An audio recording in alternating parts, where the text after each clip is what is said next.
Assalamu alaikum students, it's your butterfly social study class 4. Today we will do question answer of our topic the old man danced. The old man danced. ये कहानी हमने पढ़ी थी ये old man dance में। मैं इसका थोड़ा सा आपको बता देती हूँ कि सर सैयद अहमद खां के बारे में थी कि उन्होंने मुसलमानों के लिए एक कॉलेज बनाने का सोचा और फिर उसके लिए डोनेशन इकट्ठा किया। डोनेशन इकट्ठा करने के लिए वो इस हद तक गए कि एक पार्टी में उन्होंने डोनेशन इकट्ठा करने के लिए डांस भी किया था। ठीक है, इसका क्वेश्चन नंबर 1 है imagine and right how Muslims were feeling while living under the control of the British. के अपने जहन में थोड़ा सा अंदाजा करें और बताएं या लिखें how Muslims were feeling while living under the control of British, कि जब मुसलमान ब्रिटिश के अंडर कंट्रोल जिंदगी गुजार रहे थे या ब्रिटिश उन पर जब हुकूमत कर रहे थे, ब्रिटिश लोगों की गवर्नमेंट थी, तो मुसलमान कैसा फील करते थे उसको आपने लिखना है कि जो जब ये कंट्रोल था। इसका हम आंसर देखते हैं under the control of the British. British के अंडर कंट्रोल जब मुसलमान आ गए थे, मुसलमानों की हुकूमत बरसीर में खत्म हो गई थी, तो ब्रिटिश की हुकूमत आ गई थी। There was a bad time for Muslim, तो मुसलमानों के लिए एक बुरा वक्त था। ठीक है, जब ब्रिटिश उन पर हुकूमत करने लगे तो मुसलमानों के लिए बुरा वक्त आ गया था। Muslim hated the British for their cruelty. Muslim लोग जो थे वो ब्रिटिश से नफरत करते थे और उसकी नफरत की वजह क्या थी कि वो बहुत जालिम थे। ठीक है, वो बहुत जुल्म करते थे मुसलमानों के साथ। There were no right for Muslims, there were no rights for Muslims. मुसलमानों को किसी किस्म के कोई हुकूक हासिल नहीं थे। ठीक है, they were not living their lives according to their own will, कि वो अपनी मर्जी से जिंदगी नहीं गुजार सकते थे। दे कांट प्रे फ्रीली, वो इबादत भी अपनी मर्जी से नहीं कर सकते थे।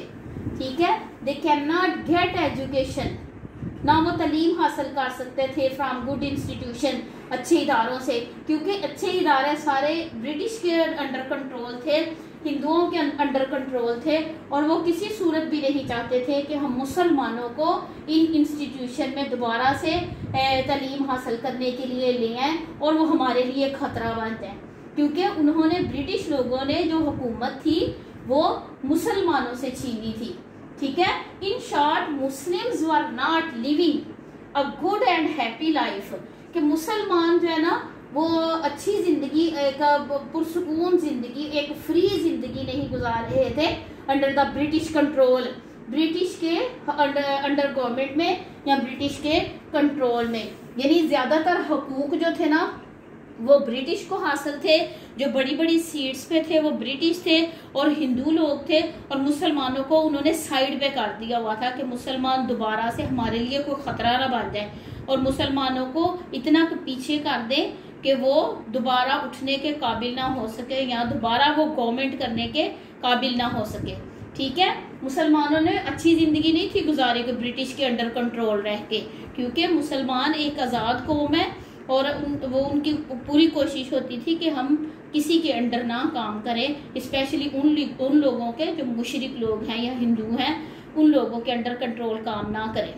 ठीक है, क्योंकि उनके अंडर कंट्रोल काम करके उन्हें किसी किस्म के कोई भी हुकूक हासिल नहीं होते थे। No read question number 2 why the Indians and British did not allow Muslims student to study at their colleges. Indian जो थे, हिंदू जो थे और ब्रिटिश जो थे, वो क्यों नहीं वो इजाजत देते थे मुसलमान तुलबा को कि वो उनके कॉलेजेस में पढ़ सके, उनके कॉलेजेस में दाखिला ले सके, उनके कॉलेजेस में तालीम हासिल कर सके।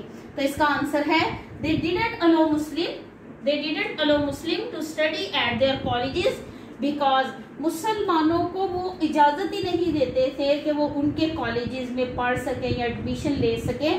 बिकॉज इसकी वजह क्या थी, they didn't want that Muslim get good and higher education, कि वो नहीं चाहते थे कि मुसलमान दोबारा से अच्छी और आला तालीम हासिल करें एंड इम्प्रूव देमसेल्फ, और अपने आप को फिर से आगे लेके आए। ठीक है, उनकी यही कोशिश थी, उनकी यही ख्वाहिश थी कि मुसलमान हमेशा पीछे रहे और हर मैदान में पीछे रहे। British were fear that if Muslim get education, British को खौफ था कि अगर मुसलमान अच्छी तालीम हासिल कर लेते हैं दे विल बिकम स्ट्रांग, वो फिर से मजबूत हो जाएंगे, फिर से यूनाइटेड हो जाएंगे एंड डिस्ट्रॉय देयर गवर्नमेंट, और उनसे हुकूमत फिर छीन जाएगी। इसलिए उनकी पूरी कोशिश थी कि मुसलमान किसी सूरत भी आगे ना आए और ना ही वो अच्छी तालीम हासिल कर सके कि वो इस काबिल हो जाएंगे कि वो फिर से जो है ना वो ऊपर आ जाएंगे और हमारी हुकूमत जो उसमें है इंडिया पर, बड़े सगीर पर, वो फिर से ख़त्म हो जाएगी। इसलिए उन्होंने हर मैदान में मुसलमानों को पीछे छोड़ दिया। आपने ये दोनों क्वेश्चन अच्छी तरह से रीड करने हैं और इसको लर्न करना है और अपने रजिस्टर पर लिखने हैं।